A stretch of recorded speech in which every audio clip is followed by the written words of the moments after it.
अभिवादन स्वीकार कीजिए ब्रजेश मिश्रा का। और आप देखना शुरू कर चुके हैं द डिबेट। बहनों भाइयों, उत्तर प्रदेश की राजनीति में इन दिनों दो बातें बड़ी अहम हैं। पहला, एनडीए जो बीजेपी के नेतृत्व में चल रहा है, और दूसरा पीडीए, पिछड़ा दलित अल्पसंख्यक, जिसकी नीतियों की पैरोकारी समाजवादी पार्टी कर रही है। अब जब अयोध्या में भगवान रामलला के मंदिर की प्राण प्रतिष्ठा का कार्यक्रम वृहद रूप से बीजेपी ने तैयार कर लिया है, उनके अनुषांगिक संगठनों ने तैयार कर लिया है और उनके मातृ संगठन ने तैयार कर लिया है, तो अब आने वाले समय में जनवरी से यह मोर्चा खुलने जा रहा है। हिंदुत्व की धार को बुलंद करेगी, तेज करेगी भारतीय जनता पार्टी, और पीडीए की नीतियों को पैरोकारी करेगी Samajwadi party. NDA versus PDA का ये मुकाबला कैसा होगा और कौन किस पर भारी पड़ेगा, आज की चर्चा का मुख्य केंद्र बिंदु यही है। बहन भाइयों, उत्तर प्रदेश की लड़ाई एनडीए और पीडीए पर आ गई है। एनडीए ने अपना एजेंडा बिल्कुल साफ कर दिया है, एकदम क्लियर कर दिया है।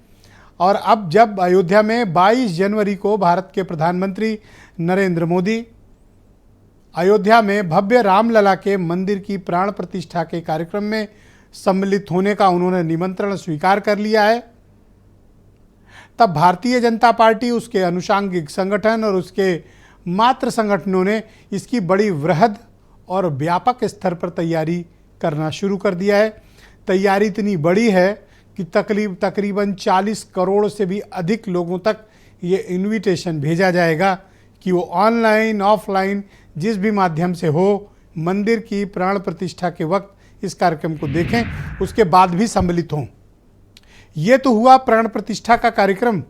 असली एजेंडा शुरू होगा 22 जनवरी के बाद, जब देश भर के समूह में श्रद्धालुओं को आमंत्रित किया जाएगा, स्टेट वाइज आमंत्रित किया जाएगा, कम्युनिटी वाइज आमंत्रित किया जाएगा, और लगातार उस कार्यक्रम की श्रृंखला जारी रहेगी। बीजेपी को यकीन है कि जिस लड़ाई को लेकर उसकी पार्टी वजूद में आई और जिस मुद्दे को लेकर उन्होंने इतनी कुर्बानियां दी हैं, उस मुद्दे का एक सुखद अंत हुआ और एक सुखद परिणाम सामने आया है। तो बीजेपी अब इस मुद्दे को बहुत मजबूती से धार देगी और प्रधानमंत्री इसको खुद लीड करने जा रहे हैं। बीजेपी के लिए मंदिर प्राण प्रतिष्ठा और उसके बाद के कार्यक्रम उत्तर प्रदेश में प्राणवायु की तरह हैं, जिसके लिए कोई कमी और कोई कसर तैयारियों पर, श्रद्धालुओं को बुलाने में और माहौल को बनाने में कोई कोर कसर बीजेपी छोड़ेगी नहीं। प्रधानमंत्री अभी चित्रकूट भी आ रहे हैं राम भद्राचार्य जी के कार्यक्रम में। इन सब मसलों को देखकर लगता है कि बीजेपी ने उत्तर प्रदेश को लेकर अपनी तैयारी बिल्कुल साफ कर दी है, स्पष्ट कर दी है। हिंदुत्व की धार को बीजेपी तेज करेगी और इसके दायरे को तेजी से विस्तार देगी, उसकी जड़ों को मजबूत करेगी और अपने समर्थक वर्ग को तक पहुंचने की कोशिश करेगी। उन तक भी जो किन्हीं कारणवश उसको 2022 या 19 में वोट नहीं दिए, उन्हें भी साथ जोड़ने की कोशिश। राजनीति हमेशा कही नहीं जाती, बताई नहीं जाती। बहनों भाइयों, राजनीति को समझना भी चाहिए, उसे ऑब्जर्व करना चाहिए। जो लोग समय रहते राजनीति को ऑब्जर्व करते हैं और ये देखते हैं कि ये दिशा दशा और मुद्दे, एजेंडा किधर जा रहा है, वो पॉलिटिकल लाइंस को आसानी से डिकोड कर लेते हैं। जो नहीं ऑब्जर्व करते उनके लिए हेडलाइन लिखकर भी चलाओ तो भी उन्हें समझ नहीं आएगा। तो ये सिर्फ समझने की बात है कि आने वाला वक्त उत्तर प्रदेश का क्या राजनीतिक, सामाजिक और सियासी माहौल होगा यूपी का। तो आपके मन में ये प्रश्न होगा कि फिर अपोजिशन क्या कर रहा है। तो ऐसा नहीं है कि अपोजिशन घर बैठा हुआ है। अपोजिशन तो आजकल कांग्रेस, समाजवादी पार्टी को ही फिट करने में जुटी हुई है। तो समाजवादी पार्टी क्या कर रही है? समाजवादी पार्टी ने एक नारा लिया हुआ है, पिछले 6 महीने से लगातार उस पर वो काम भी कर रहे हैं, पीडीए। एनडीए का जवाब है पीडीए। क्या है पीडीए? पीडीए में पी है पिछड़ा, डी है दलित और ए है अल्पसंख्यक। समाजवादी पार्टी को लगता है कि अपर कास्ट बीजेपी का कट्टर समर्थक वोटर है, वो उसको बहुत भाव देगा नहीं। हालांकि घोसी में ये मिथ टूटा।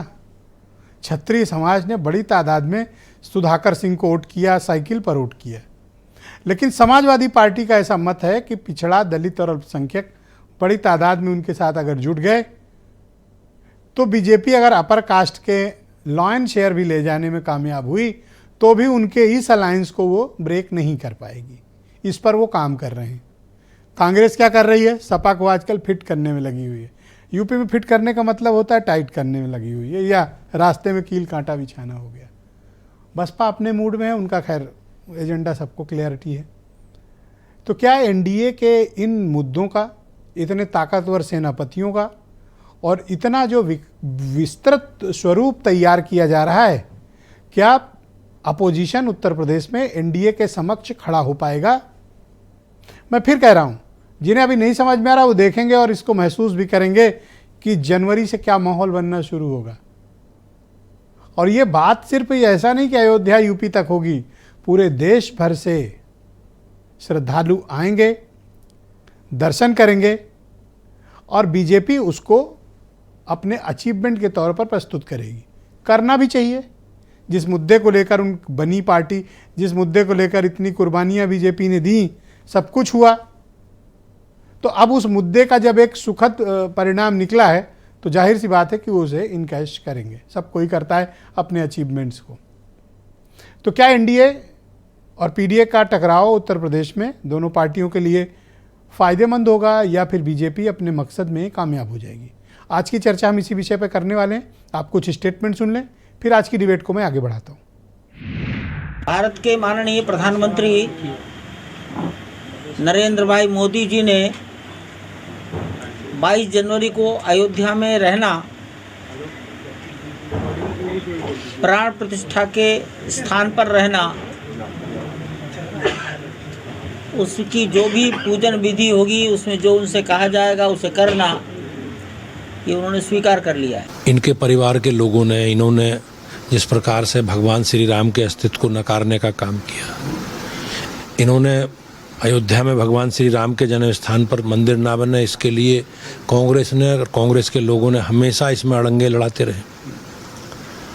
और अब जहाँ तक आज का विषय, आज के विषय में ये लोग, इनके चरित्र को सब लोग जानते हैं। देखिए, ये तो ऐसे ही राम मंदिर की बात कर रहे हैं जैसे ये भारतीय जनता पार्टी का मंदिर हो। राम मंदिर हमारे देश का मंदिर है, हमारे सनातन धर्म का एक बहुत बड़ा चिन्ह है। तो ये किसी पार्टी का क्या है राम मंदिर? उन्होंने हमेशा रामचंद्र जी को राजनीतिकरण करा है और उसी से ये पार्टी आगे बढ़ी है। तो अब ये राम मंदिर पे भी सियासत करेंगे और उद्घाटन करने की कोशिश करेंगे। ये तो साधु संत महंत तो इस बात को फैसला करें कि उद्घाटन इसका कौन करेगा। तो बहनों भाइयों, इस पर चर्चा को आगे बढ़ाते हैं। मेरे साथ मनीष हिंदवी उत्तर प्रदेश में कांग्रेस कमेटी के प्रवक्ता हैं, शैलेंद्र शर्मा अटल राष्ट्रीय स्वयंसेवक संघ के विचारक हैं, दीपक रंजन समाजवादी पार्टी के प्रवक्ता हैं, केपी मलिक जाने माने पत्रकार, वीरेंद्र सिंह जी हमारे स्टेट हेड, और थोड़ी देर में अनिला सिंह भारतीय जनता पार्टी की प्रवक्ता हमें ज्वाइन करेंगी। आप सबका शुक्रिया और धन्यवाद इस कार्यक्रम के साथ जुड़ने के लिए। केपी मलिक जी, कार्यक्रम की शुरुआत मैं आपसे करना चाहता हूं और मेरा पहला प्रश्न है आपसे कि क्या एनडीए और पीडीए के बीच जिस तरह से मुकाबला हो रहा है, अब जब जनवरी में 22 तारीख को ये तय हो गया है कि रामलला के मंदिर की प्राण प्रतिष्ठा होगी, क्या आपको लगता है कि आने वाला वक्त एनडीए और पीडीए की नीतियों की ज़बरदस्त टकराहट का है?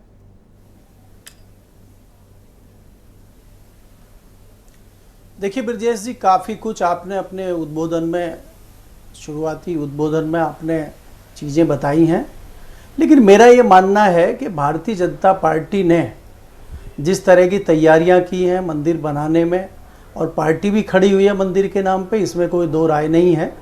भारतीय जनता पार्टी को उसका फ़ायदा भी मिलना चाहिए और भारतीय जनता पार्टी उसकी एक कोशिश भी कर रही है, क्योंकि भारतीय जनता पार्टी 10 साल से सत्ता में है तो कहीं ना कहीं पार्टी की एंटी कॉम्बेंसी भी है। कई लोगों में, जातियों में, धर्मों में और तमाम विभिन्न क्षेत्र के लोगों में कोई नाराज़गी भी है। तो उस सबको मिटाते हुए भारतीय जनता पार्टी की एक बड़ी कोशिश है। लेकिन ब्रजेश जी, मैं इससे अलहदा एक चीज़ आपको बताना चाह रहा हूँ इस बार इस मुद्दे को भुनाने के लिए कांग्रेस भी पीछे नहीं रहेगी।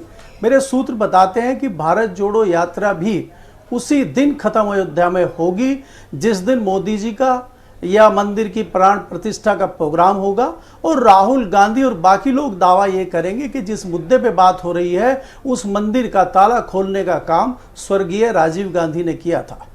तो कांग्रेस भी इस मामले में पीछे आप ये नहीं कहना रहेगी। चाहते हैं कि भारत जोड़ो यात्रा पार्ट 2 शुरू होने जा रही है और उसका समापन अयोध्या में होगा, ऐसा आप कह रहे हो?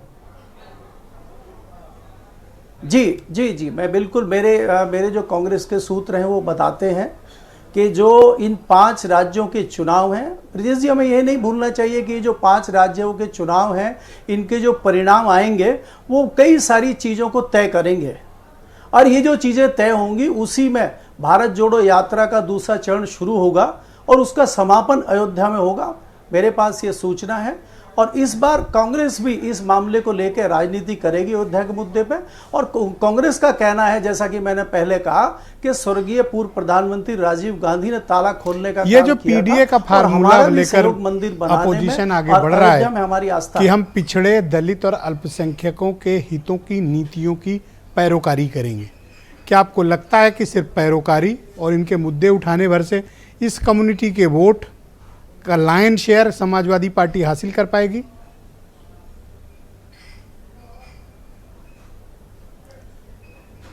समाजवादी पार्टी अकेली पार्टी नहीं है। समाजवादी पार्टी एक गठबंधन के साथ है जो इंडिया गठबंधन है, और ये जो एक नया मामला शुरू हुआ है बिहार में जातीय जनगणना का, उससे जोड़ के इस मामले को देखा जा रहा है। और भारतीय जनता पार्टी इस मामले से काफ़ी घबराहट में है, और भारतीय जनता पार्टी को लगता है कि ये बड़ा मुद्दा आगे आने वाले समय में बनेगा। तो भारतीय जनता पार्टी की तरफ से अगर इस तरह की कोशिश की जाती है तो मुझे नहीं लगता उनको कोई फ़ायदा होगा। इसका फ़ायदा गठबंधन को और इसका फ़ायदा समाजवादी पार्टी को अवश्य होगा, मुझे ऐसा लगता है। आजकल आप देख रहे हैं कि उत्तर प्रदेश में कांग्रेस समाजवादी पार्टी को फिट करने में जुटी हुई है। ये क्या है? ये इस तरह के तल्खियां क्यों बढ़ती जा रही दोनों दलों में? देखिए ब्रजेश जी, अगर आप देखेंगे कांग्रेस जिस प्रकार से पिछले कई राज्यों में चुनाव जीतती आ रही है, और जो 5 राज्यों के चुनाव है वहाँ पे कम से कम कांग्रेस मान के चल रही है कि 3 राज्यों में उनकी जीत सुनिश्चित है। हालांकि वो तो चौथे राज्य पे भी दावा कर रहे हैं। उससे कहीं ना कहीं उसमें एक उत्साह दिखाई दे रहा है कांग्रेस में, और कांग्रेस को ये लगता है कि अगर हमारा समाजवादी पार्टी के साथ गठबंधन नहीं भी होता है तो कल को मायावती जी हमारे साथ गठबंधन कर सकती हैं, और जो मुस्लिम समाज जो अधिकतर तादाद में समाजवादी पार्टी के साथ है वो कांग्रेस के साथ आ सकता है, और मायावती थैंक यू सर, शुक्रिया हमारे साथ जुड़े रहिएगा। मैं इस कार्यक्रम में हमारे साथ आ जाएगा जी, धन्यवाद। तो इस तरह की सोच कांग्रेस की लगती है जी। पंडित शैलेंद्र शर्मा अटल मेरे साथ मौजूद हैं, राष्ट्रीय स्वयंसेवक संघ के विचारक हैं। शर्मा जी, स्वागत है आपका जी। तो 22 जनवरी के बाद का क्या प्रोग्राम है? 22 जनवरी के बाद देश में भिन्न भिन्न क्षेत्रों से और अंतर्राष्ट्रीय स्तर पर श्रद्धालुओं का वो श्रद्धा का केंद्र है, वहाँ पर लोग दर्शन करने के लिए आएंगे। सबके दर्शन के लिए अयोध्या में भगवान रामलला का जो मंदिर है वो सबके लिए खुला रहेगा। इसका राजनीतिकरण हो रहा है? अब राजनीतिकरण देखिए, जिनकी दृष्टि राजनीतिक है वो राजनीतिकरण करेंगे, और भगवान राम इस देश में राजनीति का विषय नहीं हो सकते। इस देश के सांस्कृतिक गौरव का विषय है, इस देश की सनातन परंपराओं के विषय है, और उनको राजनीति से जोड़कर देखना मुझे लगता है कि ये बड़ी संकीर्ण मानसिकता का द्योतक है।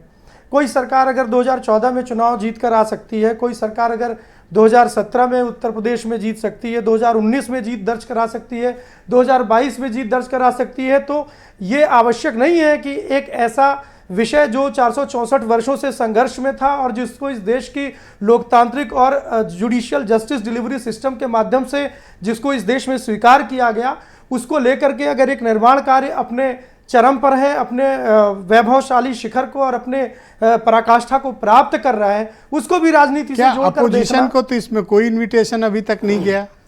मुझे नहीं लगता जिस न्यास ने आमंत्रित किया उसने अपोजिशन के किसी लीडर से मिलकर तो उन्हें अभी तक तो इनवाइट नहीं किया है।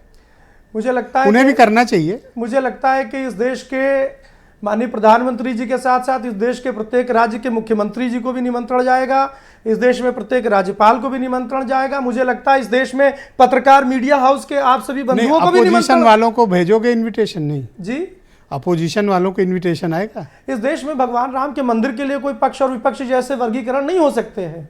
इस देश में भगवान राम के मंदिर के लिए इस देश मैं में इसलिए ऐसा पूछ रहा हूं क्योंकि न्यास पर कंट्रोल तो आप लोग का है। नहीं, तो आप ये तय करोगे कि भाई किसको इनविटेशन देना है? नहीं, न्यास पर नियंत्रण, न्यास एक अपने आप में स्वतंत्र संस्था है, अपने निर्णय लेती है, उस पर कोई संगठन किसी प्रकार से ऐसा नियंत्रण करके उनको डे टू डे कोई निर्देश ऐसे नहीं देता। और मुझे नहीं लगता कि राम मंदिर के विषय पर किसी प्रकार की कोई राजनीति है कि पक्ष के लोग बुलाए जाएंगे, विपक्ष के लोग नहीं बुलाए जाएंगे। राम मंदिर इस देश पर अभी तक कोई फॉर्मल स्टेटमेंट नहीं आया कि भाई इसमें अन्य दलों के भी अध्यक्षों को या प्रमुख लोगों को आमंत्रित किया जाएगा। मुझे लगता है थोड़ा प्रतीक्षा कर लेना चाहिए। अभी माननीय प्रधानमंत्री जी को निमंत्रण गया है, अभी आने वाले दिवसों में अन्य भी प्रमुख लोगों को, इस देश के गणमान्य संतों को, परमवीर चक्र, पद्मश्री और इस देश के विशिष्ट अलंकरणों से सम्मानित लोगों को, अपोजिशन वालों को भेजोगे कि नहीं? प्रतिष्ठित समाचार नहीं, मैं फिर कह रहा हूं ना, इस देश में राम मंदिर के सर हम लोग को तो नहीं भी बुलाया जाएगा तो भी कैमरा लिए खड़े रहेंगे बाहर। सर हम लोग की इन्विटेशन का कोई ईगो प्रॉब्लम नहीं, हम लोग तो खड़े ही मिलेंगे आपको। ब्रजेश जी, राम मंदिर थोड़ा सा उनको क्लैरिटी दो जो दूसरे लोग हैं। जी, राम मंदिर को लेकर के किसी में कोई अहम हो भी नहीं सकता। राम मंदिर और इस देश की सनातन परंपराओं के नायक के उस भव्य मंदिर के लोकार्पण कार्यक्रम को लेकर मुझे लगता कि इस देश के किसी मीडिया हाउस, किसी सामान्य नागरिक में भी कोई अपोजिशन वाला बताओ, आप मीडिया पे ही मत निकलो सर। जी बताएं। अपोजिशन को इनविटेशन जाएगा? नहीं, इस देश में सबको इनविटेशन जाएगा। अपोजिशन को इस देश में विपक्ष भी, इस देश की सारी परंपराओं में और आप उनको इनविटेशन भेजेंगे? भगवान राम के सामने पक्ष का कोई वर्गीकरण माने नहीं रखता है। अभी तक आप कह नहीं पा रहे हैं कि उन्हें बुलाएंगे? नहीं, ये कहने की बात नहीं, ये तो समझने की बात है। सर क्यों नहीं कहने की बात? एक को कह के बुला रहे हैं और इनको मैं 5 बार पैरवी कर चुका हूं कि बुला लो, इनविटेशन दो, आप देने को तैयार नहीं। मैं ये कह रहा हूं ना, ये आज के दिन का सच है, अभी आने वाले हफ्तों का सच भी देखिएगा, थोड़ा समय लगेगा। माननीय प्रधानमंत्री जी के कार्यालय में आपने जाते हुए देखा, अन्य नेताओं से भी उनके संपर्क को आप आने वाले दिनों में विटनेस करेंगे। ठीक, मैं इस राउंड का अंतिम सवाल आपसे ये पूछना चाहता हूं कि क्या यही मुद्दा रहेगा पार्लियामेंट इलेक्शन में? अचीवमेंट? मुझे नहीं लगता कि इस देश में भगवान राम को कभी भी राजनीतिक मुद्दे के आधार पर किसी चुनाव में इस्तेमाल किया जाना चाहिए और कोई इस्तेमाल करेगा। भगवान राम इस देश के सांस्कृतिक मानदंड और सांस्कृतिक प्रतिमानों के प्रतीक है और भगवान राम का मंदिर इस देश के सांस्कृतिक प्रतिमानों की यही तो खूबसूरती है सर कि कहते नहीं हो लेकिन करते वही हो। नहीं, मेरा ये कहना है ब्रजेश जी, जब विपक्ष ऐसे आरोप लगाता है जिसको आप कह रहे हैं कि राम लला हम आएंगे, मंदिर वहीं बनाएंगे, तारीख नहीं बताएंगे, तो जब तारीख बताने की प्रक्रिया शुरू होगी तो फिर तो वो जब पॉलिटिकल डिबेट, पॉलिटिकल कोर्स में जब कोई डिस्कोर्स में चीज चली जाएगी, आप मुझसे प्रश्न पूछोगे, मैं प्रश्न का उत्तर दूंगा, तब वो राजनीतिक वो उत्तर वो नहीं दे रहे हो जो मैं चाहता हूं। आपसे मैं 5वीं बार पूछ रहा हूं कि अपोजिशन के टॉप लीडर्स को इनविटेशन जाएगा? इस देश में, इस देश के जन सामान्य तक आमंत्रण पहुंचेगा, थोड़ा सा धैर्य रखिए। All right. दीपक रंजन, समाजवादी पार्टी के प्रवक्ता। दीपक जी शुक्रिया आपका। तो आपने देखा और ऑब्जर्व किया कि एनडीए क्या तैयारियां कर रहा है और आप क्या सिर्फ पीडीए का नाम लेकर इनसे मुकाबला कर पाएंगे? देखिए ब्रजेश जी, अयोध्या में राम मंदिर बन करके तैयार हो रहा है, जिसके लिए मैं माननीय सर्वोच्च न्यायालय का मैं आभार और धन्यवाद में प्रकट करना चाहता हूं कि आज जिस तरीके से माननीय सर्वोच्च न्यायालय के निर्देश और आदेश पर जो है वहां पर मंदिर बन करके तैयार हो रहा है। देखिए भारतीय जनता पार्टी के लोग ब्रजेश जी, इनको ये लगता है कि प्रभु राम और भगवान सिर्फ इनके हैं। प्रभु राम भगवान हमारे हैं, हिंदुस्तान क्या पूरे देश विदेश के सभी लोगों के हैं। और देखिए आज की तारीख में ब्रजेश जी, हिंदुस्तान की जनता इनको काम पर वोट देना चाहती है, लेकिन काम तो इन्होंने 9.5 साल में कुछ किया नहीं केंद्र की सरकार ने, और उत्तर प्रदेश की 6.5 साल मंदिर बनवाया ना। मंदिर तो मैंने शुरू में ही आपसे कहा कि माननीय सर्वोच्च न्यायालय के आदेश पर जो मंदिर बना, और मंदिर मैं आऊंगा पाटिल जी, आप थोड़ा वेट कर लो। मैं तो कह रहा हूं कि उसके लिए मैं माननीय सर्वोच्च न्यायालय का मैं आभार प्रकट करना चाहता हूं। मैं ब्रजेश जी, अच्छा इन्विटेशन आएगा तो क्या करोगे? इन्विटेशन आए ना आए भाई, वहां पे मंदिर है, मंदिर में तो हमको आपको कौन रोक सकता है मंदिर में जाने के लिए? मैं आपकी बात ही नहीं कर रहा। महापुरुषों के, आपकी पार्टी के प्रमुख लोग दर्शनार्थ वहां जाएंगे। महापुरुषों के सम्मान में जो लोग रोकें कि जो लोग बैरिकेडिंग कर दें, तो भगवान के लिए दर्शन करने के लिए कौन हम लोगों को रोक सकता है, हम समाजवादियों के पूरे विपक्ष को। जी देखिए मैं और जाएंगे आप लोग दर्शन करने? ब्रजेश जी, ये इनके बुलाने न बुलाने से मंदिर देखिए सबका है, मैंने कहा जाएंगे, मंदिर देखिए सबका है ब्रजेश जी। मैं वो समझ गया, लेकिन आप जाएंगे? इनके बुलाने न बुलाने से क्या फर्क पड़ता है? और मंदिर एक दिन के लिए तो एक दिन का तो कार्यक्रम है नहीं, मंदिर तो उसके बाद जाएंगे, बिल्कुल बाद हमारा चुनाव के पहले जाएंगे या चुनाव के बाद जाएंगे? देखिए जब मंदिर का उद्घाटन जिस दिन हो जाएगा, हम समझते हैं शायद 22 जनवरी को अब साधु संत उसका उद्घाटन करेंगे या देश के प्रधानमंत्री जी करेंगे। मैं इसमें नहीं जाना चाहता, ना मुझे पता है कौन करेगा कौन नहीं करेगा, लेकिन अगर हो सकता है कि हम 22 जनवरी को ना जा पाए तो हम 23 को चल जाएंगे। पर जाएंगे जरूर। 23 को नहीं जा पाए, सबको जाना चाहिए, भगवान प्रभु सबके हैं। अच्छा एक सवाल और है, आप लोग पीडीए की बात करते हो, एक चीज विजय जी मैं और कह दूं, मैं कहना चाहता हूं कि आप अयोध्या का मानचित्र नक्शा मंगा करके देख लीजिए और पूछिए उन्होंने कॉलोनी के लिए कितने नक्शे, जो कितने एक्वायर किए उन्होंने जमीन, रोड क्या वहां पे क्या स्थिति है, अस्पताल वहां पे बन के तैयार हो रहा है या नहीं बन करके तैयार हो रहा है, जब इतना भव्य मंदिर मैं बना रहे हो। 2-3 बातें आपसे कहना चाहता हूँ। आप बात पीडीए करते हैं जी, लेकिन आप भी उसी राह पर निकल रहे हैं जिस राह पर बीजेपी पहले से अच्छी खासी मजबूत है। मैं 2-3 उदाहरणों के साथ कहता हूँ। आप बात पीडीए की करते हैं, टिकट सुधाकर सिंह को घोसी में देते हैं, पहली बात। सम्मेलन करना होता है तो आप नैमिषारण्य को चुनते हैं, तीसरी बात। और आजकल मैंने देखा अखिलेश जी उत्तराखंड के धार्मिक दौरे पर हैं। देखिए विजय जी, आप भी तो इसी राह पर हो सर। देखिए विजय जी, भारतीय जनता तो फिर पार्टी इनकी आलोचना क्यों कर रहे हो? भारतीय जनता पार्टी का चाल चलन चरित्र 2014 से इनको निरंतर जो है पीडीए ने इनको वोट देने का काम किया और अल्पसंख्यक ने इनको बैकवर्ड ने इनको वोट देने का काम किया, लेकिन इन रिटर्न इन्होंने क्या दिया?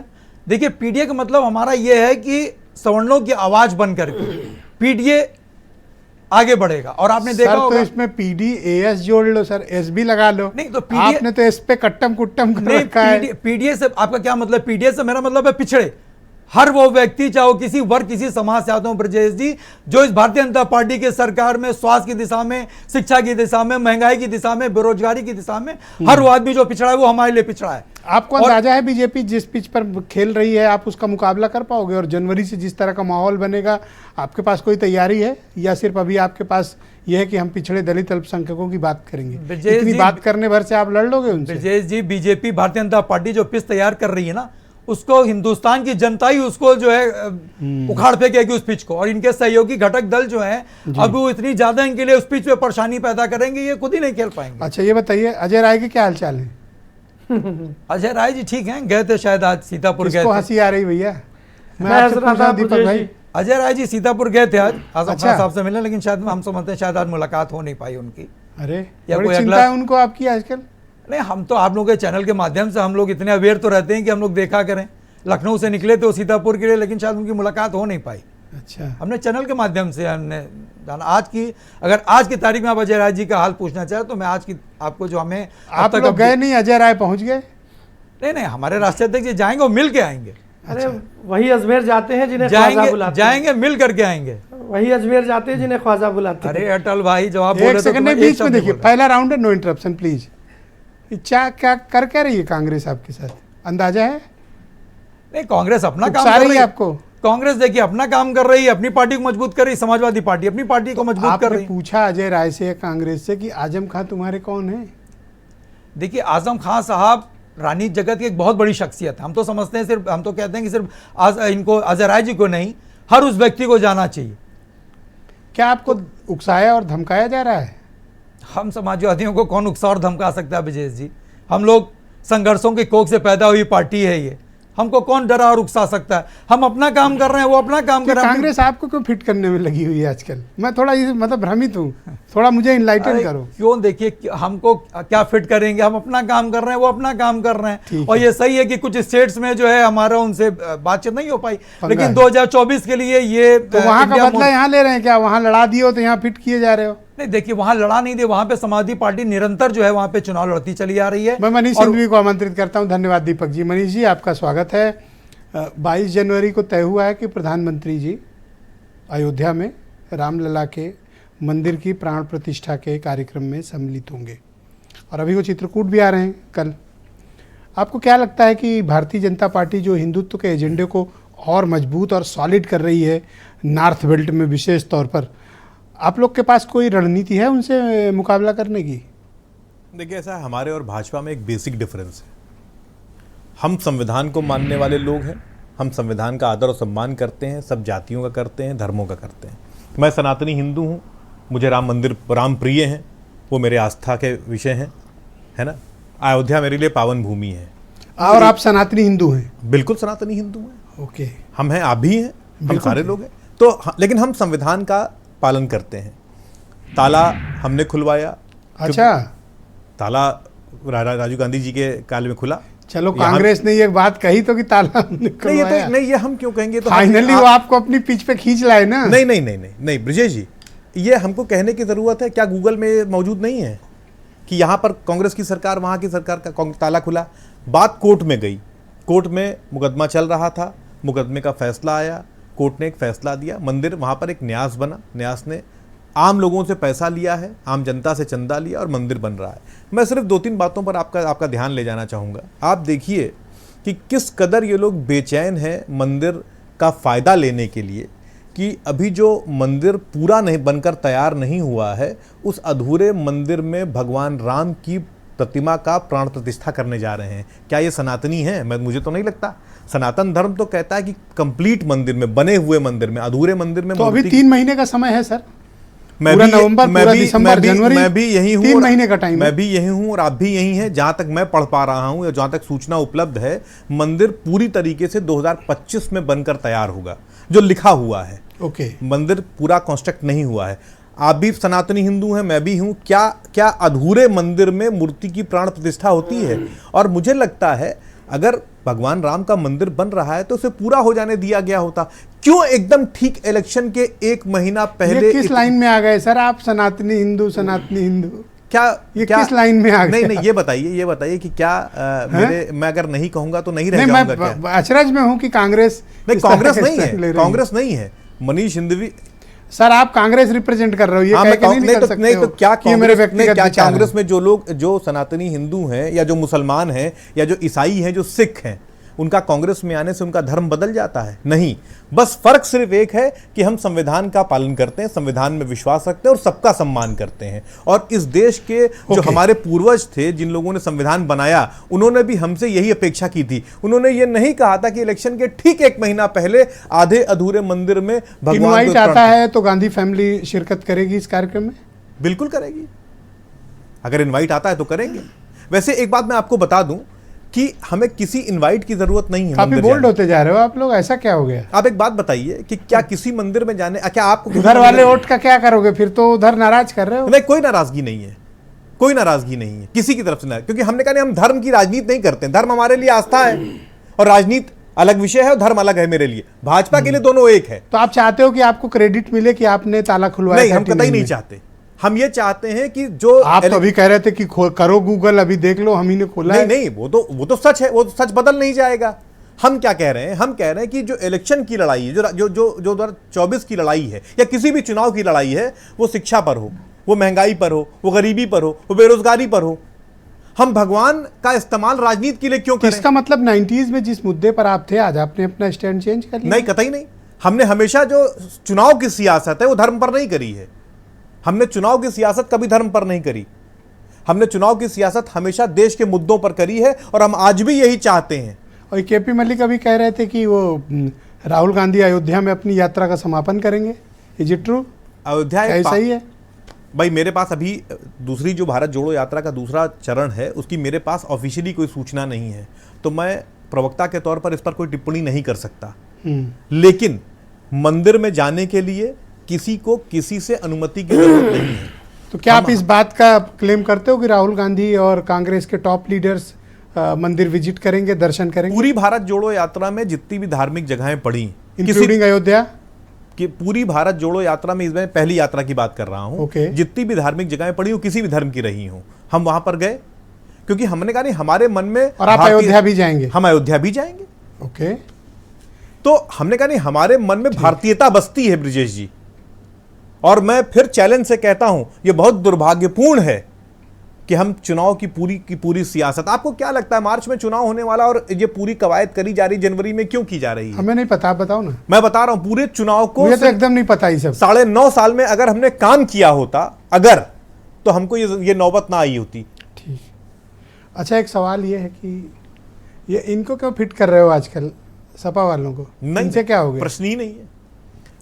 समाजवादी आजम पार्टी, खान आपके कौन लगते हैं जो आज जेल के दरवाजे पे आजम खान आपके एक बड़े नेता। अच्छा, एक बात बताइए, अभी 9 तारीख को गेट हिला रहे थे भाई, क्यों? अभी 9 आपसे क्या तारीख मतलब को है? अभी 9 तारीख आजम को खान आपके कौन लगते हैं? अभी 9 तारीख को मान्यवर काशीराम का परिनिर्वाण दिवस था। किस पार्टी ने उसको उस दिन उनको श्रद्धा सुमन नहीं अर्पित किया? अब कांशीराम को आप कंपेयर नहीं कर सकते। मेरी बात खत्म हो जाए। चाहे वो कांग्रेस रही हो, चाहे वो बसपा रही हो, सपा रही हो, सबने, उसका कारण क्या है कि काशीराम जी हमारे पूज्य हैं, बड़े नेता रहे हैं, उन्होंने एक पूरे आंदोलन को लीड किया। इसी तरीके से आजम खान एक बड़े नेता हैं। अगर आज भाजपा पूरी ताकत के साथ उनको नेस्तनाबूद कर रही है, मेरी असहमति है, मैं सहमत नहीं हूं। आप कांशीराम की तुलना आजम खान से भी नहीं, मैं किसी से कोई तुलना आप लगातार कर रहे हो, 3 बार की। नहीं, राजनीति में कोई तुलना नहीं हो सकती। मैंने कहा कि जैसे उनको हम लोग ने मनाया, वैसे ही आजम खान जी एक बड़े नेता हैं। और जैसे कि दीपक रंजन जी ने कहा कि आपसे क्या मतलब है? नहीं, ऐसा लगता है कि आप अपने मित्र को चिढ़ाने, उकसाने और उसकी जमीन कब्जा करने के मकसद से जा रहे हैं। मैं ये कह रहा हूं। नहीं, एक छोटी सी बात बताइए, जब अटल जी का निधन हुआ, क्या पूरे देश में कोई नेता बचा था जिसने श्रद्धांजलि ना अर्पित करी हो? तो आजम खान को आप कैसे इनसे कंपेयर कर रहे हो?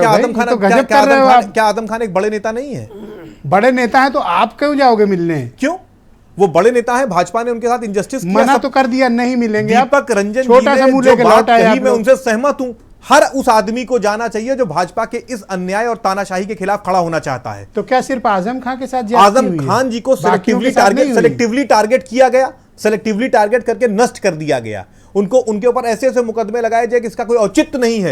एक बच्चों के पढ़ने वाली यूनिवर्सिटी बनाई उन्होंने, उसको खत्म कर दिया गया, बंद करा दिया गया। क्यों? 35 से ज्यादा नेताओं को घसीट के पुलिस ने कूट के जेल में डाला। उनके लिए तो कभी नहीं अध्यक्ष नहीं, हम सबके लिए खड़े हुए। ये बताइए, इस पूरे प्रदेश में हाथरस से लेकर कासगंज से लेकर लखीमपुर से लेकर हम कहां नहीं गए?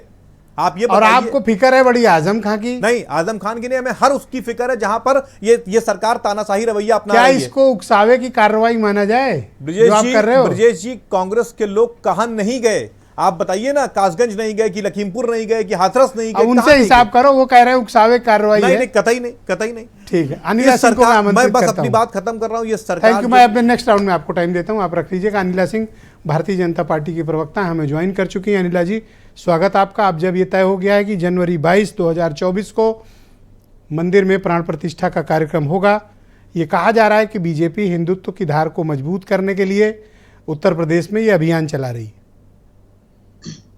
मेरी सबको राम राम और क्षमा चाहती हूँ, मुझे थोड़ा विलंब हो गया क्योंकि दिल्ली का ट्रैफिक ऐसा है, अगर फंस जाओ तो निकलना बड़ा मुश्किल हो जाता है। अच्छा है आप लखनऊ में नहीं है, वहाँ यहाँ का ट्रैफिक बड़ा जहरीला है। खैर, मैं अभी मनीष जी को सुन रही थी, प्रवक्ता कांग्रेस पार्टी, बहुत बड़ी बड़ी बातें कर रहे थे। हाँ, हम जो है धर्म का जो है इस्तेमाल सियासत के लिए नहीं करते। अरे साहब, क्या बात करते हैं?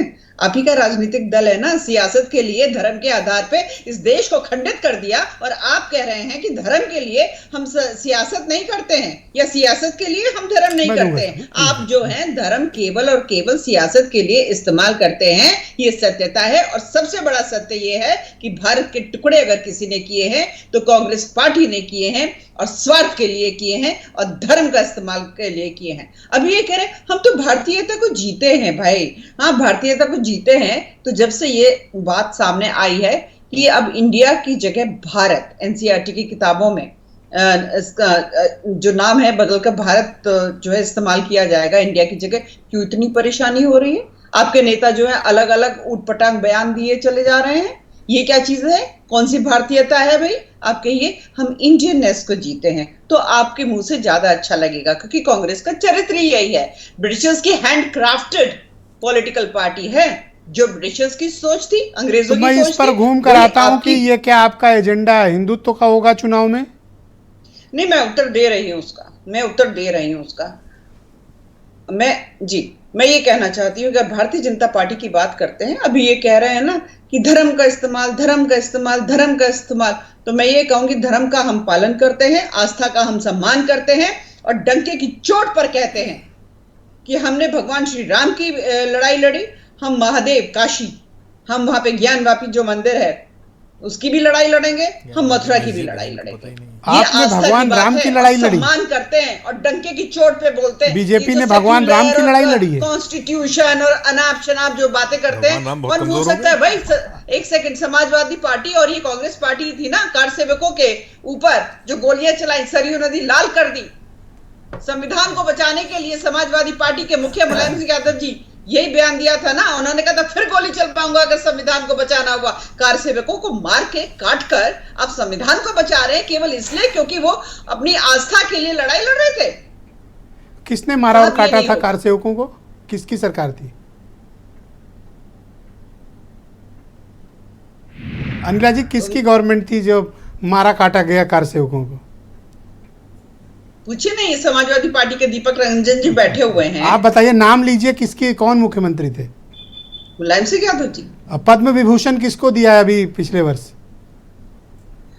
देखिए वो तो कमेटी तय करती है, पर ये सत्यता पर नहीं वो है। दूसरा सर्वोच्च नागरिक सम्मान होता है जो बहुत ही एक्स्ट्राऑर्डिनरी सर्विसेज पे दिया जाता है। पर ये क्या सत्यता जो है अलग हो जाएगी कि उन्होंने ये बात कही थी कि संविधान को अगर वो इतने बड़े गुनहगार थे तो उनको पद्म विभूषण मिलना सेकंड टॉप सिविलियन अवार्ड होता है। वो तो जिस कमेटी ने तय किया तो आप उसको कटघरे में खड़ा कर लीजिए साहब। और एक चीज और मैं यहाँ पे कमेटी तो और अक्सर बोलती यूनियन गवर्नमेंट की होती है।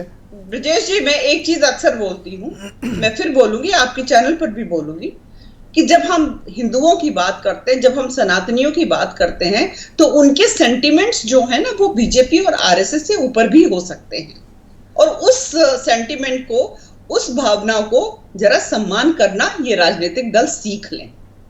नहीं तो ये यही कहते रहेंगे चुनाव आ गया और अब ये भगवान। थैंक यू अनिला जी, हमारे साथ जुड़े रहिएगा। मैं वीरेंद्र जी को इनवाइट करता हूं इस कार्यक्रम में। वीरेंद्र जी, आपका स्वागत है। इस दिनों एनडीए और पीडीए का बड़ा मसला चल रहा है। अब मंदिर निर्माण प्राण प्रतिष्ठा की तिथि भी आ गई है, आपको लगता है, और प्राइम मिनिस्टर भी कल चित्रकूट में मौजूद हैं, रहेंगे, आपको लगता है आने वाले दिनों में हिंदुत्व की धार को बीजेपी और ताकत प्रदान करेगी? बिल्कुल, देखिए, जब 22 तारीख को राम मंदिर का उद्घाटन करेंगे प्रधानमंत्री, तो उसके बाद एक हफ्ते से ज़्यादा समय नहीं लगेगा कि देश में लोकसभा चुनाव की आचार संहिता लग जाए। यानी कि एकदम करीब मौका होगा और माहौल पूरा गर्म होगा। अब पूरे देश में जहाँ जहाँ पर भाजपा पिछड़ी, उसकी उम्मीद उत्तर प्रदेश से बहुत ज़्यादा है, और ख़ास तौर से कर्नाटक की हार के बाद लोकसभा के चुनाव में बीजेपी उत्तर प्रदेश में 75 सीटें जीतने का लक्ष्य लेकर चल रही है। क्योंकि जो 5 राज्यों के चुनाव हैं, अगर यहाँ से कोई परिणाम बराबर का या आगे पीछे का रहता है तो वो यूपी पे और ज़्यादा फोकस करेंगे। एक लड़ाई 40 साल पहले शुरू हुई थी, वो 90 के दशक में राम मंदिर आंदोलन, और वो भाजपा ने, आडवाणी जी ने रथ यात्रा निकालकर पूरे देश में हिंदुत्व जागरण और भाजपा को संजीवनी प्रदान की। भाजपा उस समय की अटल और आडवाणी के नाम से जानी गई, और देश में उसने हिंदुत्व के नाम पर पूरे हिंदू समाज में एक माहौल बना और पहचान बनाई। आप कह सकते हैं कि बीजेपी के लिए अयोध्या संजीवनी साबित हुआ है। और महत्वपूर्ण बात उसमें यह भी है कि उस समय योगी आदित्यनाथ एक युवा के तौर पर थे, आज वो उत्तर प्रदेश के मुख्यमंत्री हैं। राम मंदिर आंदोलन में योगी आदित्यनाथ एक युवा के तौर पर उन्होंने भाग लिया था। उस समय अवैधनाथ महंत अवैधनाथ थे जो उस समय आडवाणी जी के साथ रथ यात्रा में थे। तो ये भाजपा के पास राम मंदिर इतना बड़ा मुद्दा है कि इस मुद्दे पर कांग्रेस भी पीछे गई, सपा भी हारी, बसपा की तो खैर कोई बात नहीं है। लेकिन अब फिर मौका आया है। मोदी जी ने 2020 में चांदी की ईंट लगाई थी, शिलान्यास किया था। अब मोदी फिर आ रहे हैं उद्घाटन करने 3 साल बाद। तो ये तो एक नारा चलता था कि रामलला हम आएंगे, मंदिर वहीं बनाएंगे, तारीख नहीं बताएंगे। तो अब तो तारीख भी आ गई। अब भाजपा ये कहेगी कि राम के नाम पर कई बार सरकार बनाने वाले लोग राम का मंदिर भी बना दिए हैं। अब इनको ताना नहीं मिलेगा, ये कम से कम हो गया। और देखिए 10 साल से केंद्र में मोदी की सरकार है। जो एंटी इनकम्बेंसी है वो इस धर्म के प्रवाह में दब जाएगी। राम मंदिर का निर्माण बीजेपी की एक बहुत बड़ी राजनीतिक सफलता भी है। हिंदुत्व को उनके जो जिस मुद्दे को लेकर वो आगे बढ़े हैं उसमें उनको बहुत मजबूती भी प्रदान करता है। और सबसे बड़ी बात यह है कि राम को भी घर मिला, अल्लाह को भी ज़मीन मिली उसी अयोध्या में, और सबको संतुष्ट करने की कोशिश रहेगी। ब्रजेश जी, हम लोग राम मंदिर आंदोलन को अपनी आंख से देखे हुए हैं और उसमें बहुत सारी चीज़ों को हमने देखा कि शास्त्रों में लिखा है कि जिस राम के एक बाण से समुंदर सूख सकता था, उस राम को अपने घर में जाने के लिए 40 साल इंतजार करना पड़ा। हिंदू धर्म की भावनाएं हैं, बहुत बड़ी आस्था का केंद्र है। 80% आबादी इस देश में हिंदू है। हम उसको सपा में, बसपा में, कांग्रेस में नहीं बांट सकते। जहां पर राम और हिंदुत्व की बात आएगी वहां पर तो सब लोग एक हैं। पहले उनके लिए भगवान हैं, बाद में राजनीतिक दल हैं। लेकिन अब चूंकि भाई कहा गया कि हे राम, कहाँ यह समय, कहाँ तुम्हारा त्रेता युग, और कहाँ तुम मर्यादा पुरुषोत्तम, और कहाँ ये नेता युग। तो ये अपन अपन भुनाए लेते हैं जहाँ मौका पाते हैं। त्रेता युग बात अलग थी। आज राम मंदिर में जो पत्थर लगे हैं उनका भी ईश्वर के समान दर्जा हो जाता है। हिंदुओं की नज़र में वो तीर्थ नगरी है, बहुत बड़ी आस्था का केंद्र बनेगा। लेकिन इस देश में सियासत ने कभी भी, हम लोग रोज मंदिर जाते हैं, भगवान को पूजते हैं, लेकिन इंसान में भगवान है इस बात को सियासत ने न कभी समझने दिया, और जो लोग समझे उनको कहीं का रहने भी नहीं दिया। तो ये बहुत साफ बात है कि इस देश में धर्म इस बात को समझाने में सफल रहा है कि पत्थर में भगवान है, पर इंसान में इंसान है। इस बात को हम लोग समझने में आज तक असफल हैं। और अब तो देखिए, राम ने सबरी के जूठे बेर खाए थे। हम तो लोगों को पानी भी जात पात पूछ कर पिलाते हैं। कितनी असमानता है और कितना बंटवारा रहा इस समाज में। लेकिन अब वक्त आया है। तो हरिओम पवार की एक बहुत सुंदर रचना है, सुनिएगा। और राम मंदिर के इस कार्यक्रम में सभी को शामिल होना चाहिए, क्योंकि मुसलमान भी मानता है कि अब उसको मस्जिद के लिए जगह मिल चुकी है धन्नीपुर गांव में, सोहावल में। तो ये मंदिर बन रहा है भव्यता के साथ। देश के सारे लोग, अब चुनाव में कौन फायदा लेगा, नुकसान लेगा, ये तो जनता तय करेगी। सुनिएगा कि बाबर हमलावर था, मन में गढ़ लेना, इतिहास में लिखा हुआ है, पढ़ लेना। और जो तुलना करते हैं बाबर राम की, उनकी बुद्धि निश्चित ही होगी किसी गुलाम की। जी। राम हमारे गौरव के प्रतिमान हैं, राम हमारे भारत की पहचान है, राम हमारे घट घट के भगवान हैं, राम हमारी पूजा है, अरमान है, राम हमारे अंतर मन के प्राण है, मंदिर मस्जिद पूजा के समान है। बहुत शुक्रिया वीरेंद्र जी, आपका बहुत बहुत धन्यवाद ग्राउंड जीरो से हमारे साथ जुड़ने और अपने इनपुट हमें उपलब्ध कराने के लिए। बहनों भाइयों, इस परिचर्चा को आगे बढ़ाएंगे। केपी मलिक, जाने माने पत्रकार, हमें इस डिबेट में ज्वाइन किए हुए हैं। केपी मलिक जी, मैं आपसे समझना चाहता हूं कि ऐसा प्रतीत होता है बीजेपी की प्रवक्ता और कांग्रेस और समाजवादी पार्टी के प्रवक्ता के बयानों से कि आने वाले दिनों में ये हिंदुत्व के मसले को ये कहीं कोई नरमी होगी नहीं, दोनों तरफ से राजनीतिक क्लेश बहुत तगड़ा होने वाला है। देखिए ब्रजेश जी, मैंने पहले भी कहा है कि भारतीय जनता पार्टी की राजनीति का केंद्र अयोध्या होगा, इसमें कोई दो राय नहीं है। ये चीज़ आपके सामने आ गई है और प्रधानमंत्री जी अयोध्या जाएंगे। इसके अलावा तमाम कार्यक्रम भारतीय जनता पार्टी अयोध्या में नहीं देश में भी करेगी, जो राम जन्मभूमि से जुड़े हुए कार्यक्रम होंगे। इस पर भरपूर राजनीति होगी 2024 के इलेक्शन में। और जैसा कि मैंने पहले कहा कि कांग्रेस भी इस बार इसमें पीछे नहीं रहेगी, तो कांग्रेस भी तमाम राजनीति धार्मिक आधार पर करेगी। और अभी आपने ये भी देखा कि कांग्रेस के जो प्रवक्ता हैं उन्होंने भी आपको कम से कम मेरे ख्याल से 6 से 8 बार बताया कि वो भी सनातनी है। तो कांग्रेस भी इस मामले को भुनाने में पीछे नहीं रहेगी। और मैंने आपको बताया कि सूत्रों के माध्यम से मेरे पास खबर है, और ये भी कह रहे थे कि वो ताला हम ही ने खोला, ताला भी कह रहे थे खोला है। नहीं, देखिए ब्रजेश जी, ये बात तो सत्य है कि राजीव गांधी जो पूर्व प्रधानमंत्री थे उन्होंने ताला राम मंदिर का खोला था उस टाइम पे, और राम मंदिर बनाने में एक शुरुआत मान के चली कि कांग्रेस ने की थी, तो कांग्रेस भी इसको भुनाने की कोशिश करेगी।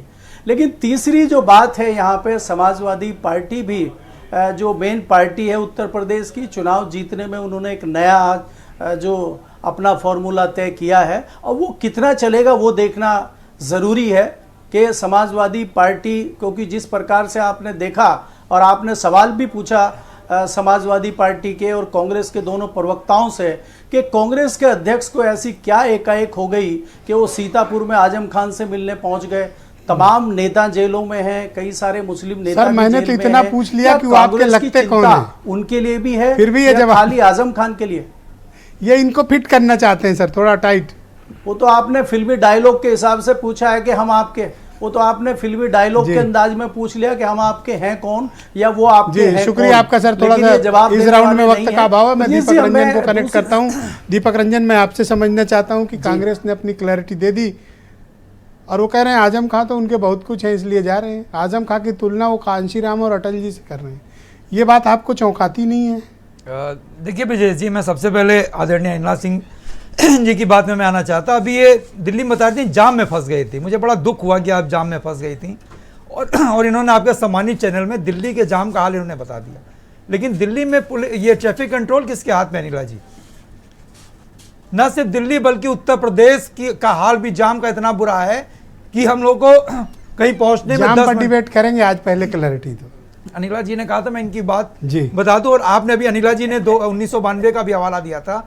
अनिला जी 1993 में जब चुनाव हुआ था तो समाजवादी पार्टी की सरकार बनी। भैया गोली भी चलवाए हो, पद्म विभूषण भी लिए हो, कैसे कर लेते हो? देखिए मतलब ये भी मतलब एक है। देखिए Vijay ji, law and order को जो भी हाथ में लेगा तो लॉ एंड ऑर्डर कैसे ऐसे कर पाते हो आप लोग? लॉ एंड ऑर्डर को कंट्रोल करने के लिए हमको जो भी ठोस कदम उठाना होगा हम उठाएंगे।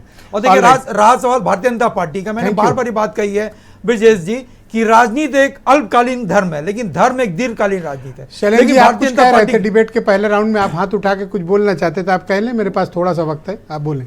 मेरी पूरी बात हो जाए। थोड़ा सा वक्त है तो आज थोड़ा कोऑपरेट करें। शैलेंद्र जी बोलिए आप।